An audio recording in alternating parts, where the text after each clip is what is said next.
Hey guys, what's going on? Before the video starts today, I wanted to let everybody know that I'm doing some live streams and more content over on my second channel, which will be linked inside the description. So if you're not already subscribed to my second channel, make sure you head over there at some point, either right now or at the end of the video. Either way works. Just make sure that you're over there, and plenty more content's going to be uploaded. You can hang out with me during live streams and everything like that. So anyways, guys, just wanted to make that quick announcement for everybody that's not aware. But anyways, everyone, enjoy the video. So what's going on, guys? My name's Chopper, and welcome back, everyone, to another video. Hope you're all having a wonderful day. And in this video, we're going to be talking about the 10 things that PUBG players will never understand. This is going to be a list of kind of quirks and weird mechanics that just don't make sense to players and will probably never make sense to us, and we're going to talk about all of them today. And for this video, I don't know if you guys got it in you, but I'm setting a ridiculous like goal for this video for 3,000 likes. Prove me wrong. Show me that we can get that. And of course, if you're brand new around here, make sure that you're subscribed to the channel so you don't miss anything else that I post on here, and we're closing in on that goal of 250,000 subscribers. And make sure to let me know down in the comment section, what is the #1 biggest thing in PUBG that you will just never understand? I'm curious to see what you guys say as well. And with all of that out of the way, ladies and gentlemen, let's get into the top 10 things that PUBG players will never understand. So coming today at the number 10 spot is a really frustrating one, and this is why only doors are the only thing in the game that seem to be able to be shot through, right? You can break these down with bullets, you can shoot an enemy if they're hiding behind it, but what you cannot do is even dare to shoot through any thin object. If it's a window curtain and your enemy is hiding behind it, for some reason in this game, no objects whatsoever aside from doors really can be shot through, and it's frustrating and it's confusing as to why. Now, PUBG is a game that isn't really designed to have bullet penetration in their environment. If it was, this game would pretty much have to be rebuilt from the ground up to like make it still play the same way. But sometimes you can't just help but feel silly when a game like this that prides itself on being the most like realistic battle royale, and all the other mechanics of the game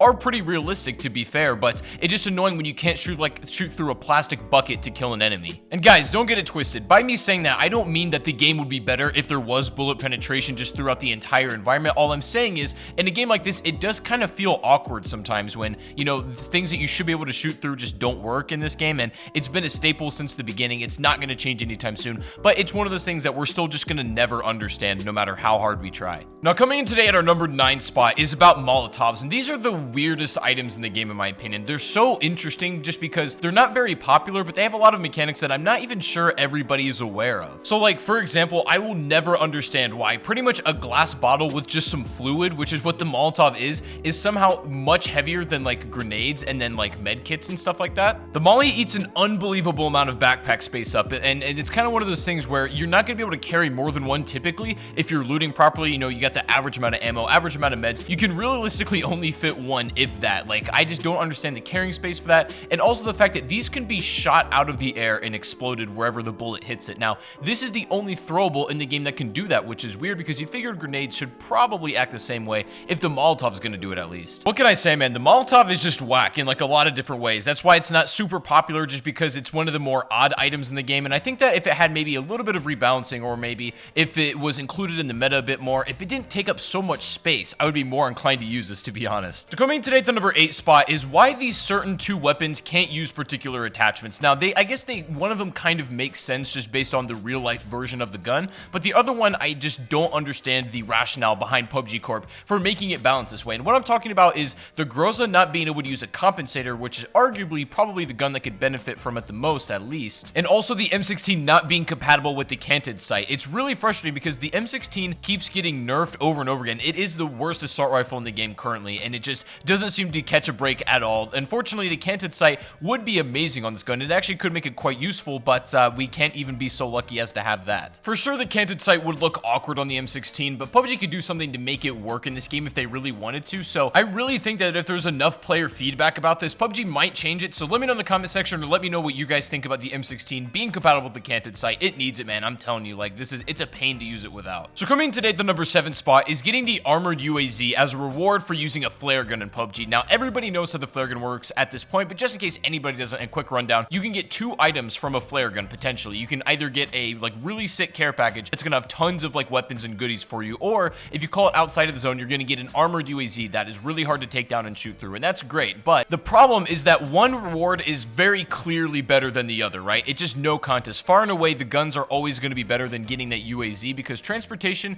isn't a super important part in this game, and like having a UAZ with bars and having one without bars really isn't that big of a difference at the end of the day. So what I've suggested is that with the flare gun, an option that they could do is make a couple of weapons that are specific to flare gun drops, right? And it doesn't matter where you called it in the zone, in or outside, it's going to give you one of those weapons. That would be insane. They could still keep the armored UAZ, just have it spawn amongst the rest of the vehicles in the game. However, it's super rare. Maybe there's only 2 or 3 per match, so it's balanced. At the end of it all, though, I really think the flare gun is healthy for the game, and this is something that the mid game needed to spice it up a bit, but it does need a couple of tweaks and could have some improvements. But I will just never understand why one of those rewards from the flare gun just far outweighs the other. It's crazy. We'll see what changes are made in the future, and we'll go from there. Coming today to the number 6 spot is why my boy the Scar L always is getting shafted whenever there's a new map. So with the past 2 maps, the latest ones, Vikendi and Sanhok, there is no Scar L in them anymore. They've been replaced by the QBZ in Sanhok, and then also the G36C inside of Vikendi. And my issue with this is what I don't get is the fact that, right, the Scar L is the favorite of a lot of people, and it's only available in 2 maps. I don't understand why that the Scar L and something like maybe the G36C in Vikendi can't coexist together, right? They're both 5.56 assault rifles. They have the same ammo type, pretty similar stats. Like there really isn't that much different in between them besides from like sound, and a couple of the handling properties are different. Same thing with the QBZ. So they do have their differences, but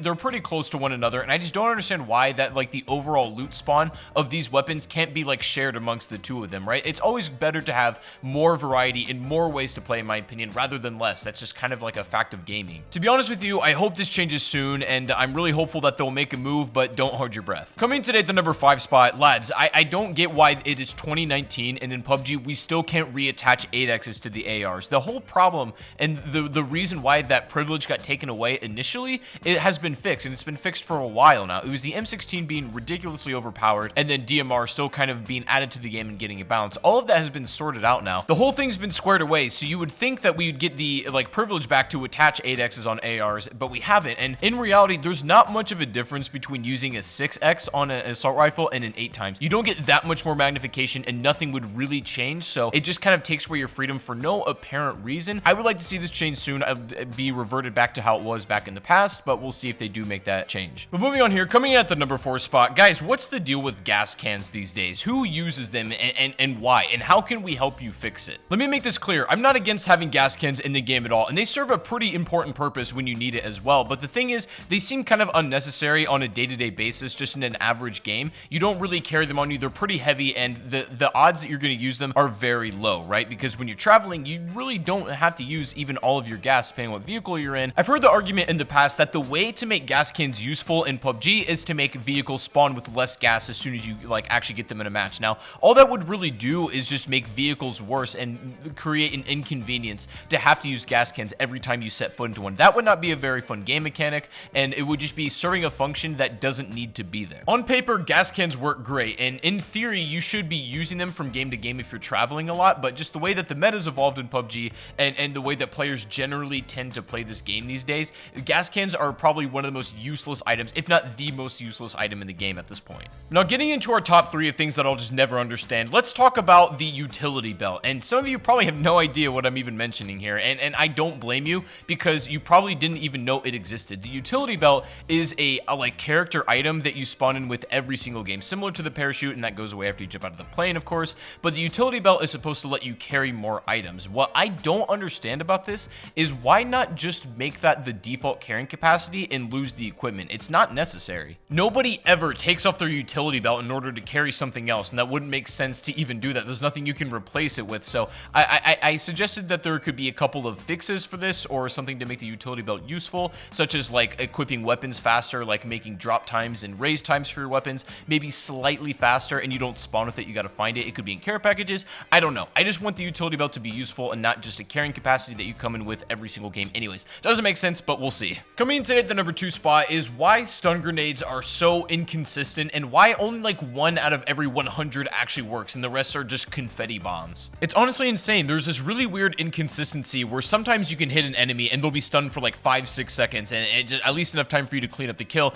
Other times you'll think you hit them dead on and it's like nothing even touched them, just bounces right off. And even though I don't understand it, I'm actually okay with it. I would rather have these stun grenades be very underpowered and inconsistent so people people maybe don't want to use them as much, rather than if they were great and then people would just spam them every single game. That would be the worst thing to ever happen. That's basically what happened to Blackout, and I would hate to see that to happen to PUBG, where everybody's spamming stun grenades and it really just ruins the meta of gunfights. So I'm okay with it, even though I don't understand it. It's fine by me. But finally, ladies and gentlemen, coming in today at the #1 spot of things that PUBG players will never understand, this has got to be the classic melee weapon, the thing that defines PUBG and makes it special, the good old pan. Now, the thing that I don't get about it is why that this is the only melee weapon that has some kind of really quirky feature about it. I'm cool with it. I actually think the pan is a good addition to the game, and it's definitely something that makes it special. But what I don't understand is that why the other melee weapons can't have a little quirk to it as well. Like, for example, this is off the top of my head. What if the crowbar could, like, just tap right through doors? Like, if you just strike it once, you can make a big hole in it. So if you don't want to shoot through it, or you don't want to fully open it, you could have a little bit of an alternative there. Just something quirky like that for all of the different melee weapons, and keep the pan how it is. I think it's great. I don't understand why that works, and I don't know if this was an intentional bug for when they started the game. Like, you know, let's just leave it in because it's kind of cool. I suspect that probably has a lot to do with it,